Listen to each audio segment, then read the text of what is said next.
Good morning, everyone. Isn't it a beautiful day in Tampa, Florida? It's a gorgeous day.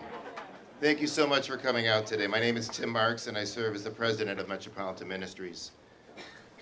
Welcome, everyone, to Metropolitan Ministries' official Miracle Place dedication. For over 41 years, Metropolitan Ministries has believed in miracles and the transformative work of a caring community. For over 41 years, the Tampa Bay community has believed in Metropolitan Ministries. And today those beliefs, miracles, and actions are going to be celebrated with you. Our 50,000 plus donors and supporters, 10,000 volunteers, our 150 employees, all understand and believe in the wisdom of the quote, "There, but for the grace of God, go I." Last year, we broke ground for Miracle Place. And today we celebrate with our 52 families who are currently residing at Miracle Place. We celebrate with the more than 150 children that live on this campus. And many are part of the Early Childhood Education Center, Promised Land. And we celebrate with each of you who believed in the vision and the mission of this place. Speaking about belief, can you believe that in the past 2 years, over $16 million have been pledged to this project, with over 12 million of those pledges coming from private donations. That's amazing.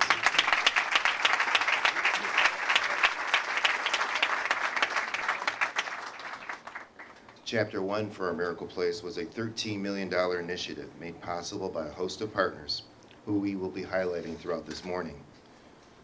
One unique partner for Miracle Place was the influx of investment dollars made by financial institutions, which leveraged a federal and state initiative to drive investment in communities much like ours. That investment is called New Market Tax Credits. These tax incentives brought new investments and real dollars to this project. And we thank the leadership of J.P. Morgan Chase, Hancock Bank, the Florida Community Loan Fund, and Enhanced Capital Community Development, who all together combined in this investment and brought $3.5 million in real donations and support to this initiative. So we thank those who participated there.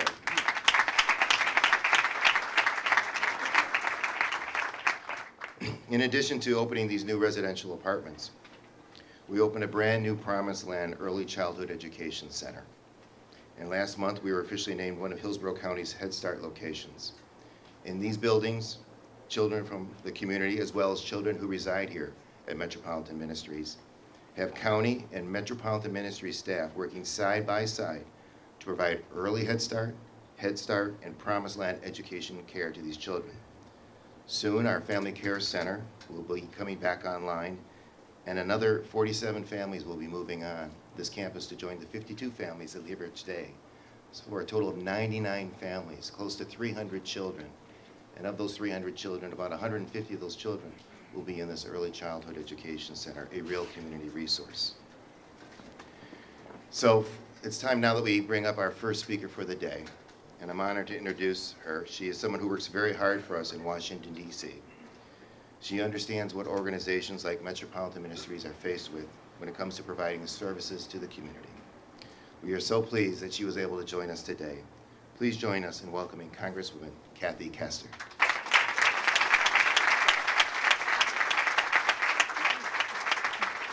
Well, good morning, everyone. This is the type of morning that really renews everything you believe about this wonderful community. That people can come together no matter where they came from, what's in their background, where they live now, and ensure that our neighbors have the most fundamentally important things in their lives: a safe place to live, a clean place to live, great teachers and classrooms for their kids. So I'm so proud this morning that we can all celebrate this remarkable achievement for Metropolitan Ministries in this community. Morris, you have been an outstanding leader for Metropolitan Ministries. I don't think I've seen anything quite like this, where you've been able to galvanize individuals, your board members that I understand participated at 100%, all of your employees being inspired by the mission here and contributing everyone across the board 100%. to Dr. Silberger, under your leadership, bringing in other supportive community members who have been very generous is truly remarkable. To the government funders, to Hillsborough County, Mayor Buckhorn, your leadership, you believe in this mission and taking care of everyone across the city of Tampa. And the federal role is to promote that innovative new market tax credit that Tim talked about that inspires banks like JP Morgan Chase and Hancock and others to achieve some tax credit based upon their profits. So we're grateful to all of you that have invested in our neighbors here. And then there's Head Start, and to the teachers in Head Start that are going to serve these students, and to the parents, I want to share something with you. There have been some very severe cuts to Head Start classrooms across the country because of fiscal battles in Washington. But we can be very proud. I think this is the only community across the country right now that is opening new Head Start classrooms.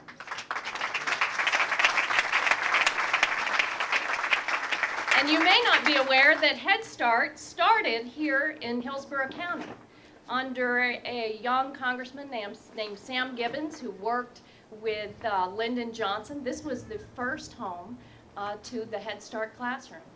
And now to say, in this community 50 years later, that we are going to continue to make that investment because we believe that every child deserves a Head Start in life is a wonderful testament to this community. So all of you should be very proud. And I hope that this inspires everyone across the greater Tampa Bay area to make a contribution to Metropolitan Ministries during the Thanksgiving and Christmas season. If the board of directors can participate at 100% and the employees can participate, and the county and the city and the children's board and folks in private industry can participate, I think it's a responsibility for all of us to do so. And I'm not going to leave today before I make a personal contribution to Metropolitan Ministries. But I'd like you to talk to your neighbors and your friends and all of you today and be as generous as you can be to ensure that families across this community live in dignity and have every opportunity to be successful in life. So thank you and congratulations to everyone.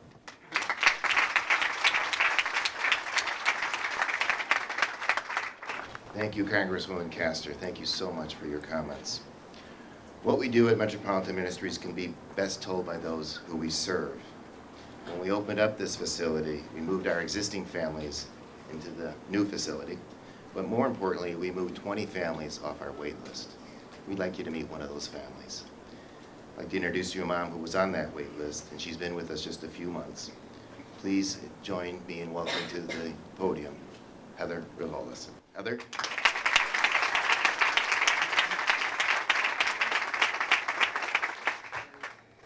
Good morning.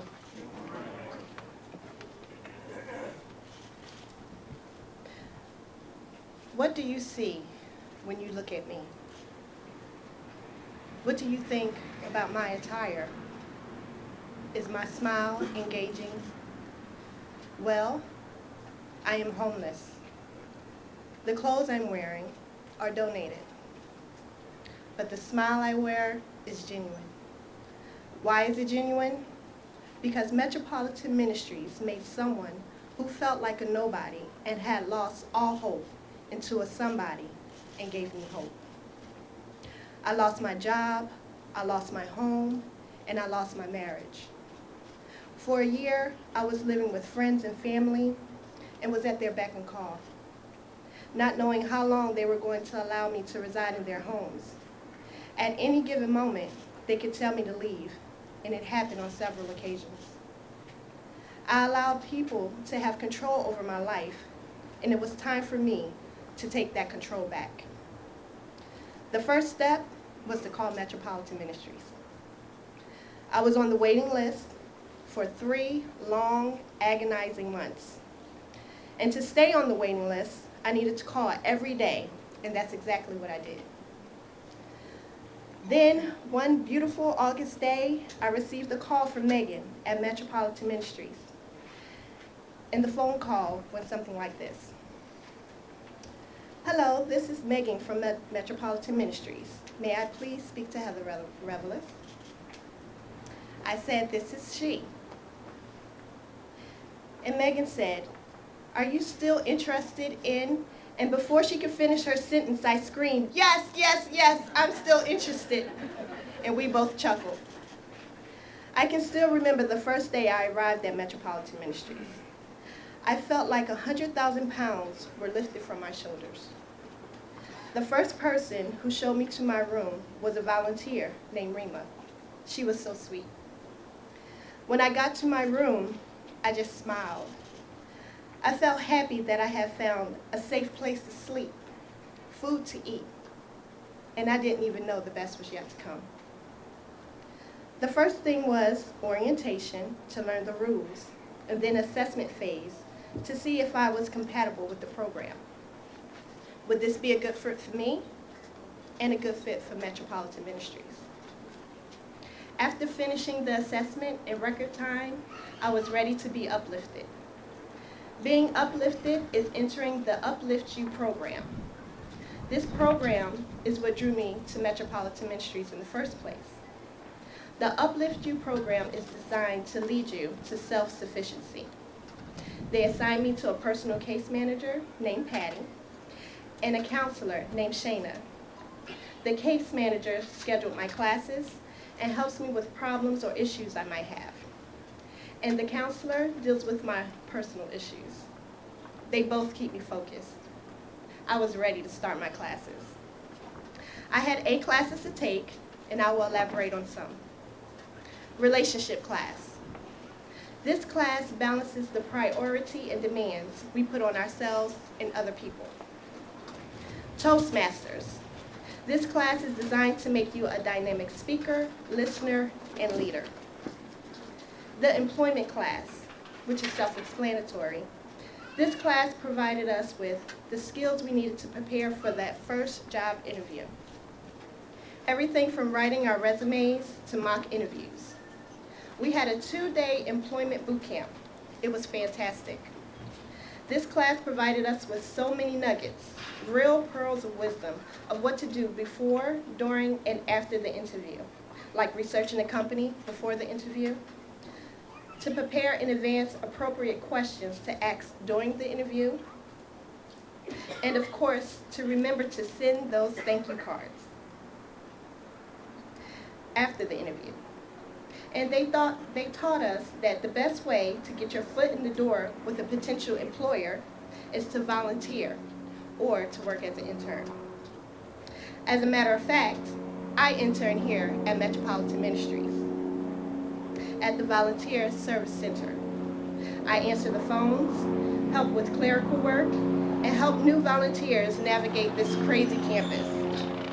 I am halfway through my 240 hours of resident internship, and when I'm finished with my internship, I will start the interview process to find my ultimate dream job.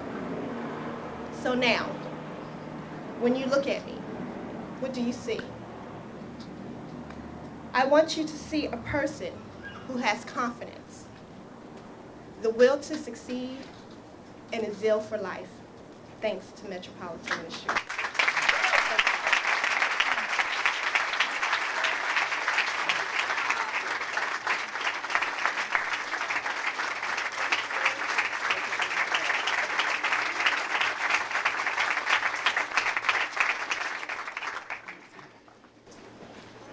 Heather, that was awesome.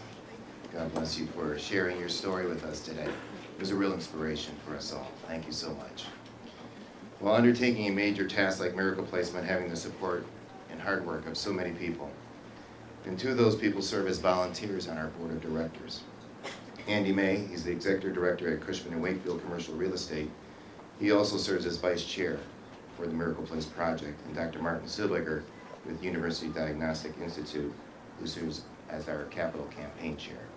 I'm going to ask them both to come. I think Andy's going to go first, and then Dr. Silberger. Let's welcome Andy.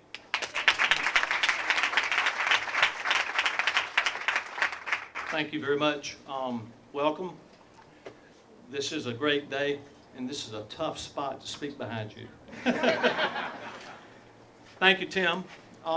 It's been an honor being part of this project and watching the transformation of this entire block, for that matter, the neighborhood, and what this project means to so many people, and what's really the backbone of what the board and the leadership and the whole community, for that matter, is what can we do with this? I mean, it's a beautiful place, but what are we going to do with this? And I think if you all that are familiar with the project, this is basically doubled down our ability to help the homeless and those in need in the community.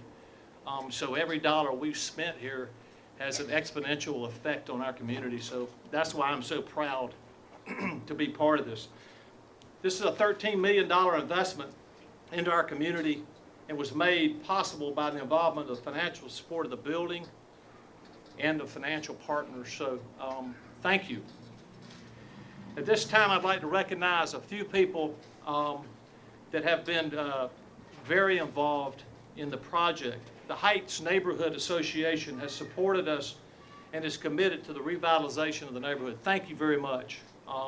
Without their cooperation and involvement, we wouldn't be where we are today. Our construction and building partners, the Beck Group, Mark House, I saw you around here somewhere, the whole David, the whole team raises to the occasion every day, rises to the occasion every day. Fleischman Garcia, Saul, and team, thank you. Wilson Miller, Stantec, our engineers. JVS, John Simon, thank you. A quiet partner and has done a tremendous amount for the site work here. Board team, I mean the board, I want to say one thing about the board. Know this, that every dollar of that $13 million has been scrutinized. And every time we spend a dollar, we think about where we might spend it in helping people. So, okay, so Beth Letham, Robert Schimberg, Preston Ferrier, John Comack, John McKibben, and of course our treasurer, or former treasurer, Tom Cornett. Your tireless efforts. Without you, we wouldn't be here. Friedman's, Hill Warden Henderson helped with the legal. French's HVAC, Four Seasons, not the hotel, I don't think, Tim. Countryside Glass and Mirror, DNS Electrical, Trio Painting, and of course our tireless staff. I wasn't supposed to say this, but I want to point out Brian Evgen in the back, Tim Morris. Without this, I mean, without your tireless leadership, we would not be here. The construction partners have helped to save ministries almost $1 million in in-kind and discount and donated services and fees. This happens daily, and it's endemic. I mean, people, they've gone and put their arms on people and hadn't taken a lot of arm twisting either. I mean, it's come together. In addition, other partners include the City of Tampa. Thank you, Mayor. And the Federal Home Program in Dallas. All have been cooperative, all supportive. The project resulted in over 100 jobs. Several have resulted in permanent jobs here at Metropolitan Ministries, training jobs. We're just excited about how this has changed the face of the neighborhood and the face of the community, and thank you very much. I'm going to turn it over to our #1 fundraiser, Marty.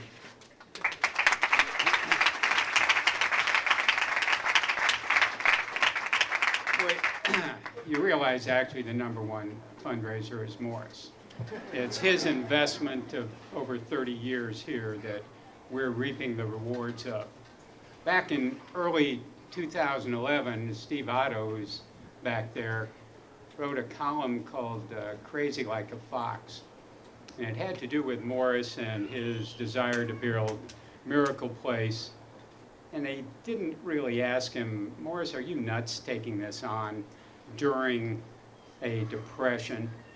A project to enhance what we can offer our families in this community. And then I got this funny call. My assistant said, Mr. Harrow and Morris are on the phone. I said, oh no, you know. Anyhow, I said, well, gee, sure, I'll go ahead and try to help out a bit. And I had the same thoughts, I think, that Steve did, that, I can't believe this is going to work.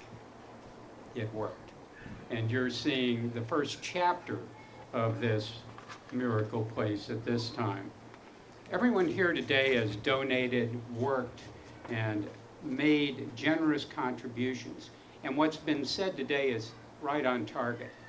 This is an example of the cooperation between individuals, donors, between our business community, or integrally involved in this process, and government. Everyone working together for the better purpose.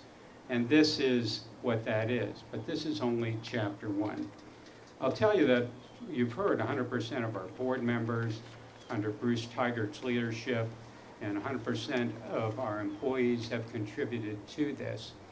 And 70 major investors, these are our philanthropic investors, have pledged $16 million to this overall project. And we're really proud of what we've done, but we're really proud that our vision for our community is why we're here. And I can only thank all of you for what you've done. In my view, and it's my personal view, this is the single most important project in our community. It will affect more people. It has brought more groups together from every aspect, and it is combined to develop this first chapter of our book. There are other chapters that you will hear about, and we look forward to you contributing to our efforts in any way that you can. Morris, you are on target. We're here.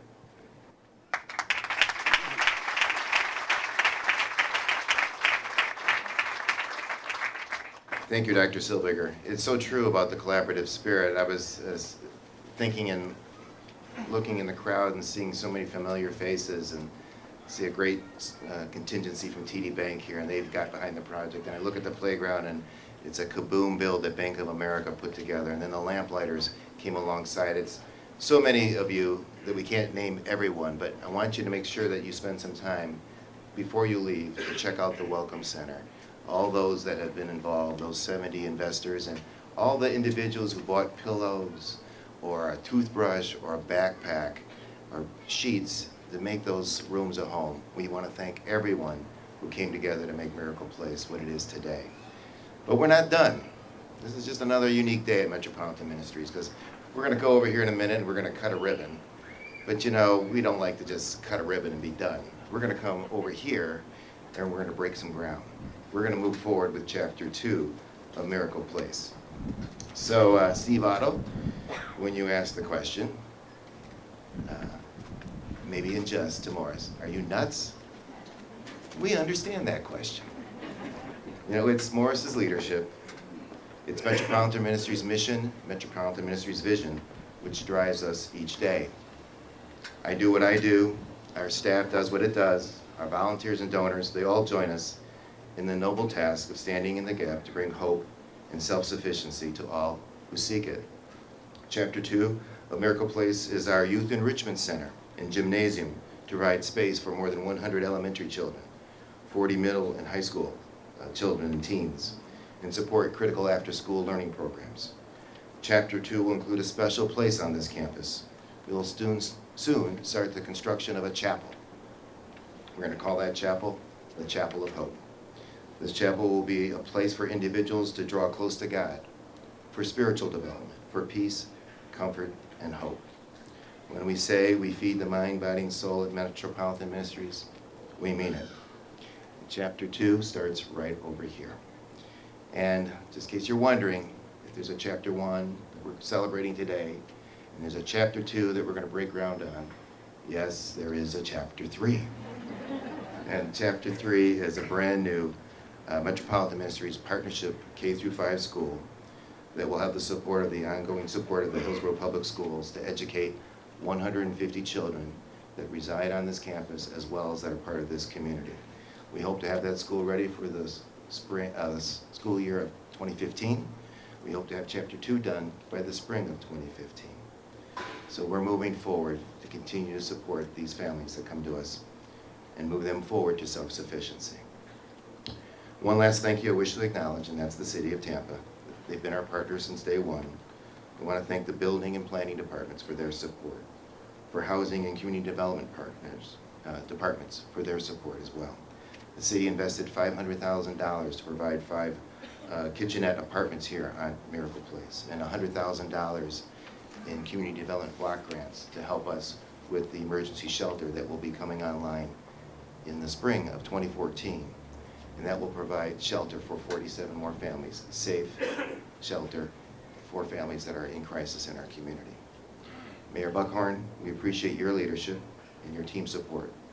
Please join me in welcoming Mayor Bob Buckhorn, who will deliver the official dedication remarks.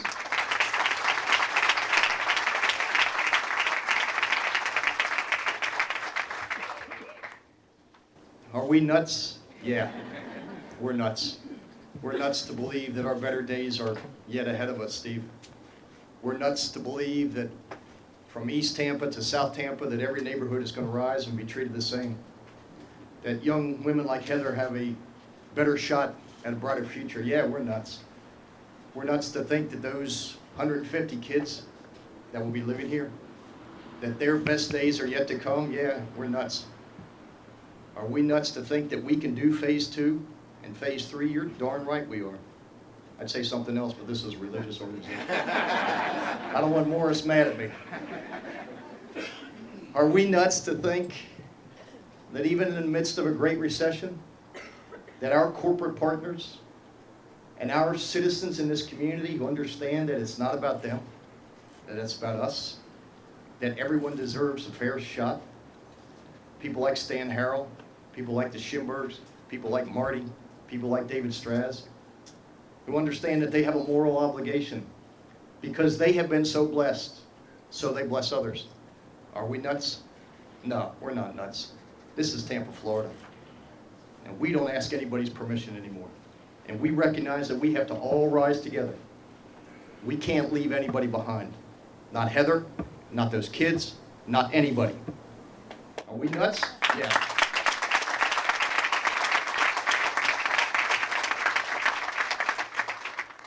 I'm reminded of what St. Francis Assisi said. He said, we've been called to heal wounds, to unite what has fallen apart, and to bring home those who have lost their way. Welcome home. Tampa, we're nuts. Phase 2, phase 3, we're going to get it done. Stan, get to work. Marty, get to work. And all of us who can do something, whether it's write a check, whether it's help out here, whether it's build Kaboom, whatever it may be, understand that our rewards are not going to come here on earth. Our rewards will be somewhere else. But these kids deserve the same chance that my 2 kids on Davis Island deserve. Let's go get it done. Now, I get to introduce somebody far more important than me. Somebody who has toiled in the vineyards for 40 years. Someone who, when they write the history of this community, they'll write about. He wasn't an athlete. He wasn't a politician. He wasn't a great military general. He wasn't a very successful businessman. But he had a heart bigger than anyone else here. Someone who always recognized what his responsibility here on this earth was, and that was to serve other people. Someone who always put them ahead of him. Somebody who, when it wasn't popular to be involved, started out and never stopped, and kept cajoling, and kept asking, and kept pleading, and kept building, always for someone other than himself. Never to see his name in the paper, never to get the accolades, never to be in the Hall of Fame, never to have a street named after himself, always to serve his fellow man. Morris Hitzman, come on up.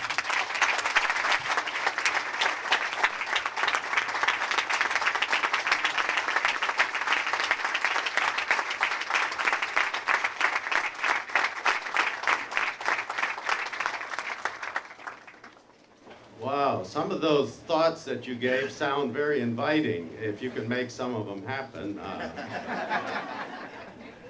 Thank you, Mr. Mayor, and Kathy, thank you for being here today.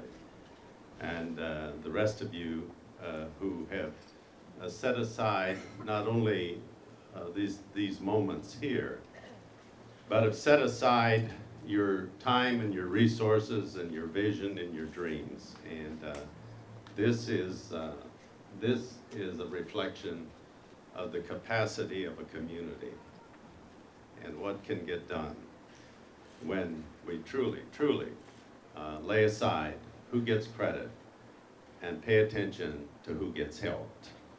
And so, Heather, we salute you and your future. And we're not only there for you, but for the thousands and thousands that'll come in the future.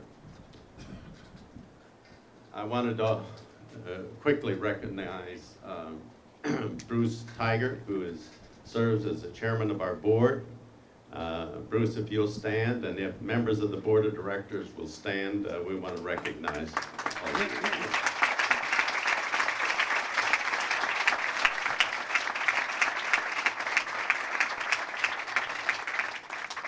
There's been somewhere in the neighborhood of 230 board members since the founding of Metropolitan Ministries. And they are all a part of realizing this vision and what has happened here. So I want to pay a tribute to them as well. I want to pay just a moment of privilege also for another gentleman who was the backbone behind the planning, the inspiration, the strategy building, and then finally leading us in the decision to go and to do this. And I served for 10 years as chairman of our board.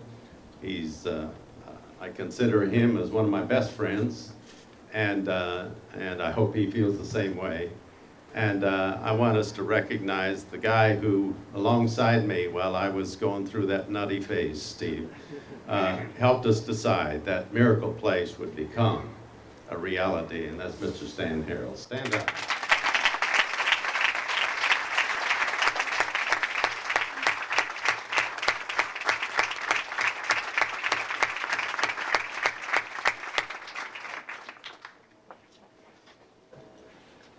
"41 years ago, 31 congregations came together to fill the gap between where they were, like Heather, without a home, without food, without support. And so in 1972, Metropolitan Ministries was birthed downtown at St. Andrew's Episcopal Church. And out of that little room, simply a sandwich, a bowl of soup, and some clothing and shoes were distributed, along with a lot of love and a lot of hope. A few months later, they came to the top of the hill here and bought an old Victorian house, and it was named the Gap House. It was named the Gap House because it represented what needed to be done between where people's lives were now and their future and the past, and what the government could do and couldn't do for them. And so the faith community came together and said, we will stand in the gap between these many things that needed to converge.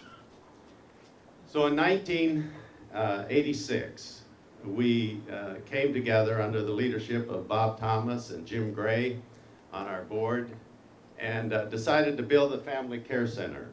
And that would house around 45, 46 families.